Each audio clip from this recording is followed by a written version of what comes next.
Across the globe, billions of people eat soy every day, but fear and confusion about its effect on hormones still run wild.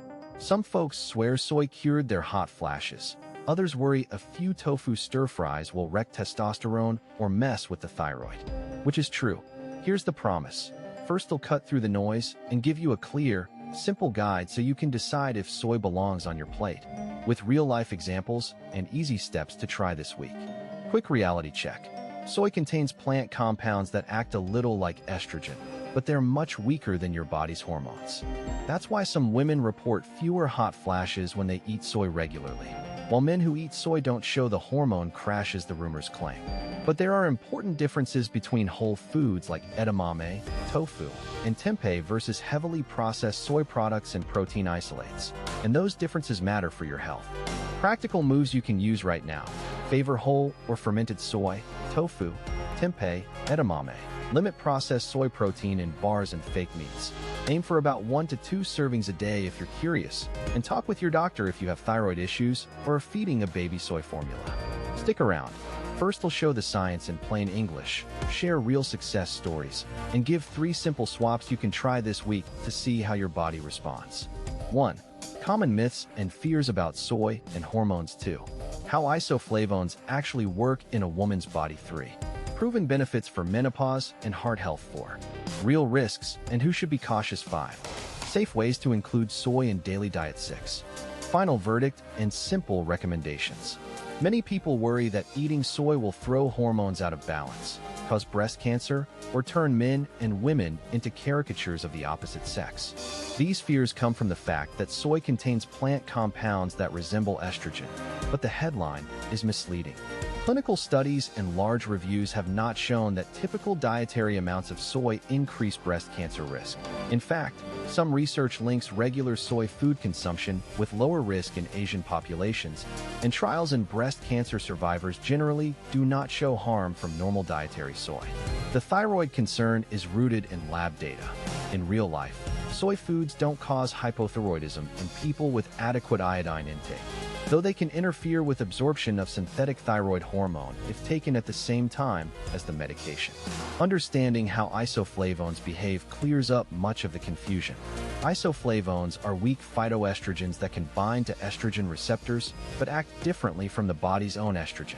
They tend to prefer a receptor subtype that produces milder effects in many tissues, so they can modestly mimic estrogen where levels are low and slightly block stronger estrogens where levels are high. Gut bacteria also play a role. Some people convert one soy isoflavone into a compound called equal, and those people often report stronger symptom relief. In short, isoflavones are modulators rather than full-blown hormones. They nudge systems gently instead of hijacking them. When it comes to real benefits, the evidence is concrete and practical. Randomized trials and meta-analyses show that soy isoflavones can reduce the frequency and severity of hot flashes for many women, though results vary by individual and by whether they produce equal.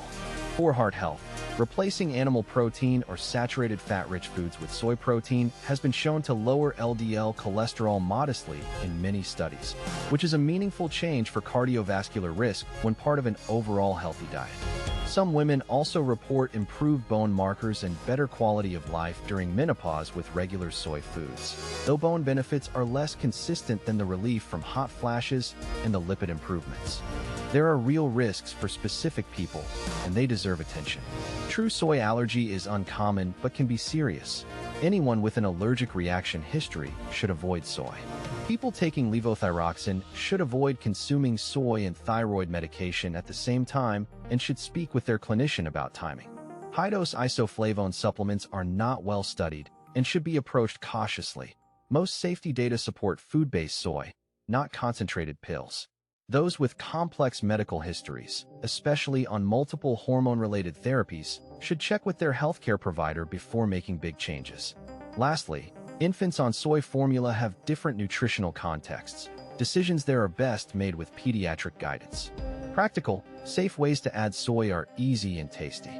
Favor whole or minimally processed soy foods. Tofu in a stir-fry, tempeh on a salad, edamame as a snack, unsweetened soy milk in your coffee, miso soup, or natto if you like it. Try swapping one animal protein meal a day for a soy-based option a few times a week to see how you feel. Don't rely on high-dose supplements. Instead, aim for food servings that fit naturally into meals.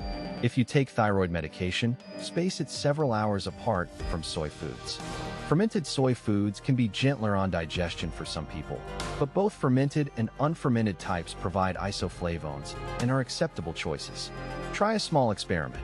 Replace one meat-based meal with a tofu or tempeh dish for a week and note changes in digestion, cholesterol, if you track labs, or menopausal symptoms.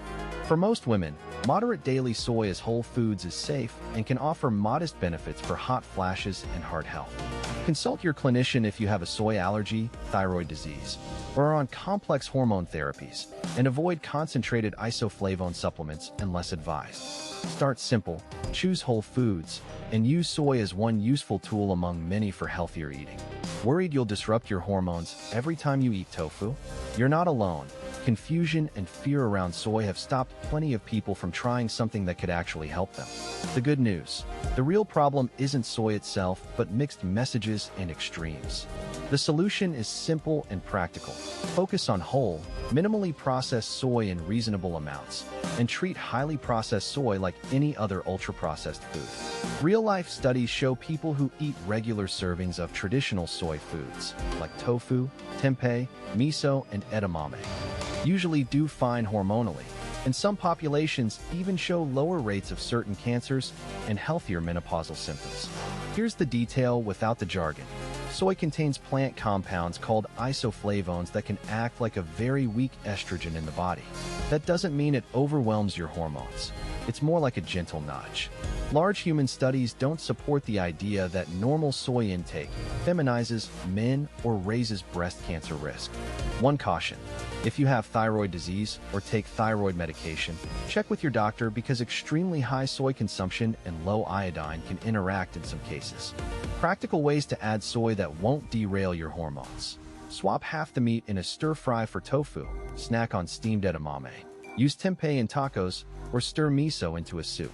Aim for 1 to 2 servings a day of whole soy foods rather than pounds of isolated soy protein in processed meat substitutes. If you're unsure, talk to your clinician and mention any thyroid meds. In short, moderate, whole food soy is more likely to help than hurt for most people. If this topic hit a nerve for you, tell me in the comments. Have you tried soy, and what changed? Like and subscribe if you want more clear, science-backed food answers, and stay tuned. Next week, first we'll break down soy and thyroid health in depth and show 3 easy soy recipes you can try tonight.